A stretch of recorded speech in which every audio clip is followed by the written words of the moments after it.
sida ay sheegayaan xogaha aan helayno ciidamo ka socda howlgalka AMISOM ayaa lagu wadaa in la kala dhexdhigo xafiisyada madaxweyne Farmaajo iyo ra'iisul wasaaraha xilgaarsiinta Maxamed Xuseen Rooble oo khilaaf adag uu ka dhaxeeyo xilli ay xiisad dagaal ka jirto Villa Soomaaliya.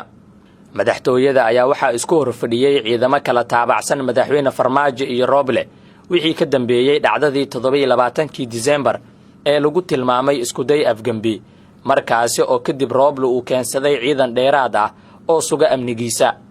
ciidamada AMISOM ee la geynayo inta u dhaxaysa labada xafiis oo ku wada yaala gudaha Villa Soomaaliya ayaa ku imaanaya hindise ay ka dambayso beesha caalamka waxaana la sheegay in aysan ka amar qaadan doonin labada dhinac balse ay ka hortagi doonaan in isku dhac uu ka dhaco Villa Soomaaliya.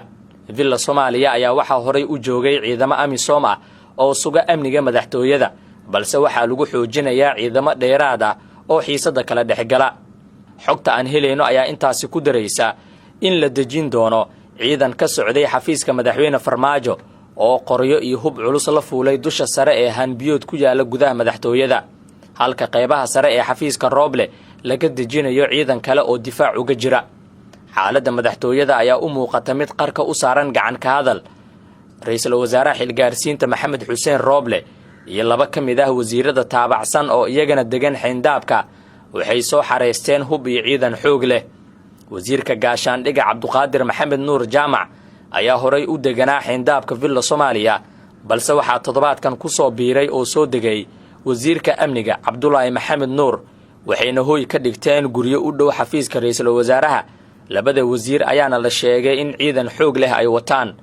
wixii ka dambeeyay 27 Diseembar waxaa cirka isku shareeray kala aamin baxa labada nin ee kala joogta xafiisyada ugu sareeya dalka. maalmihii u dambeeyay ra'iisul wasaaraha xilgaarsiinta Maxamed Xuseen Rooble ayaa u xusul duubayay inuu la wareego mas'uuliyadda ammaanka guud ee dalka taasi oo dastuurka ay u diideyso balse waxaa ka hortaagan madaxda dowlad goboleedyada taabacsan madaxweyne Farmaajo waxayna hadda doodaasi saaran tahay miiska shirka golaha wadatashiga qaran inkastoo la dhaqaajin waayay.